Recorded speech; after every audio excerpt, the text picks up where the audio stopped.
Good morning everyone. I'm Advait Sharma from 6A Bodhi International School.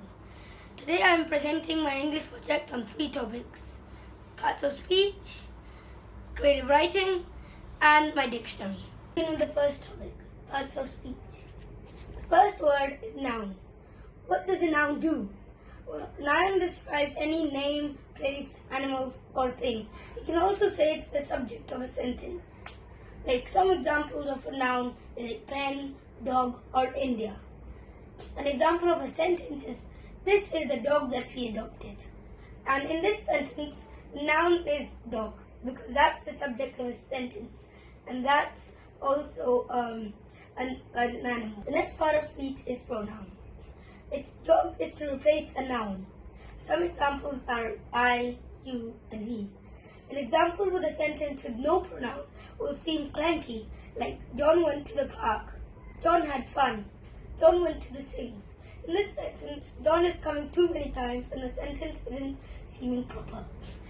So instead of John, we can replace two Johns at the end with he. So the sentence doesn't seem as clanky anymore, and we know that he is John. Like, John went to the park, he had fun, he went to the swings. So this sentence now seems proper. The next word is adjective. What does an adjective do? It describes a noun, like good, delicious, or interesting. An example of a sentence is, at the party I had a delicious cake. In this sentence, the noun is cake, and the word that they're describing it is delicious. So delicious has to be an adjective.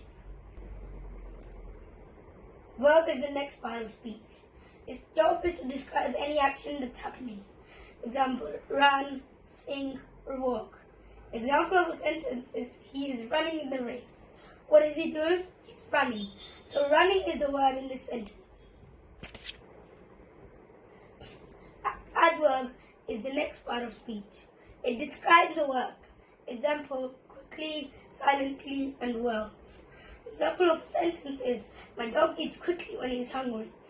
So the word is eats, and the word that describing it is quickly. So the quickly is the adverb. Preposition. Its job is to link a noun to another word. Example of prepositions are after, to, or but.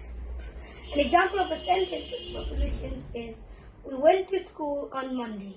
Here the prepositions are to and on, because went and school are joined by to, and school and Monday are joined by on. So they are prepositions. Conjunction.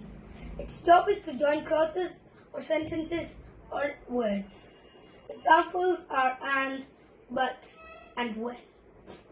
An example of a sentence is, I like food, but it has to be fresh.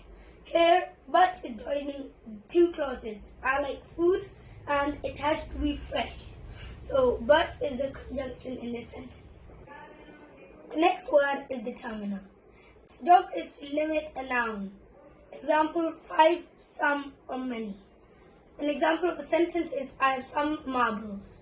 Here, you know how many he has. He has some. It's not saying I have marbles, because then you don't know how many he has. So he has some marbles. So some is the determiner in this sentence. The last part of speech is interjection. It is a short exclamation, sometimes inserted into sentences. Example, ouch, oh, hi. These all are short exclamations as they are expressing something. An example of a sentence is, hi, nice to meet you. Here the short exclamation is hi, because that's expressing your feelings. It's saying hi. So hi is the interjection in this sentence. Part of speech. Now let's move on to the next part of the project, creative writing. You know, I really like to improve my writing so I get better at it and I can write better stories. The picture that I wrote about. Now let's move on to the writing. The topic of the story is the grave. There was once a grave in the midst of huge snow-capped mountains. The sky was covered with a ghostly blanket of thick black clouds.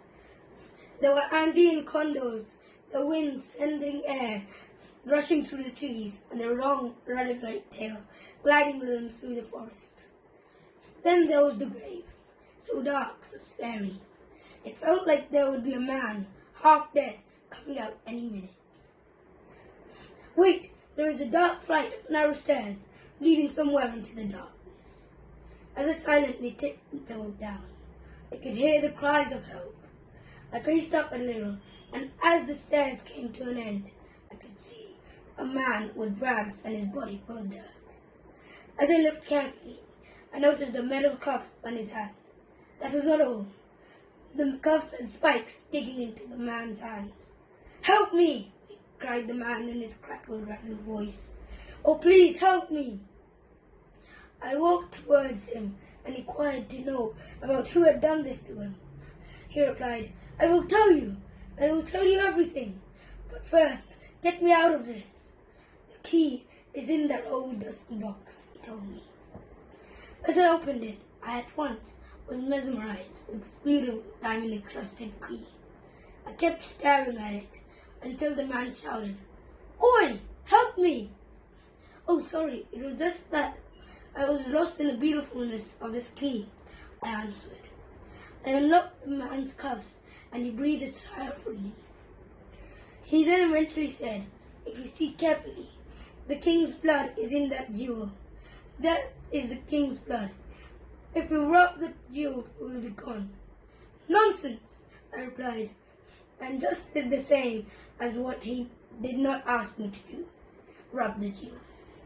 Sure enough, I disappeared into thin air. My last words were, "Sorry, there is magic in everything. You just gotta believe." I hope you like my creative writing. Now, let's move on to the next part, the dictionary. Our English teacher had said, if you want, you can make a dictionary out of your creative skills, but I just decided to keep it simple. As if I created a dictionary out of creative skills, I would have to add papers and papers if it got filled. But this is hard use and it can be used longer. So I just used a plain notebook. So this is the dictionary in which we write the words, in which our teacher asked us to write so we can learn new words. What I have done in my dictionary is, along with the meaning of every word, I have written the synonyms of it. So I know what that one word is by looking at the different words. Like here I've written the meaning, like two meanings for adopt, and here I've written this synonym, like custody, upbringing, or nurture. So that is how I've done my dictionary. I hope you like it. Thank you for listening to me.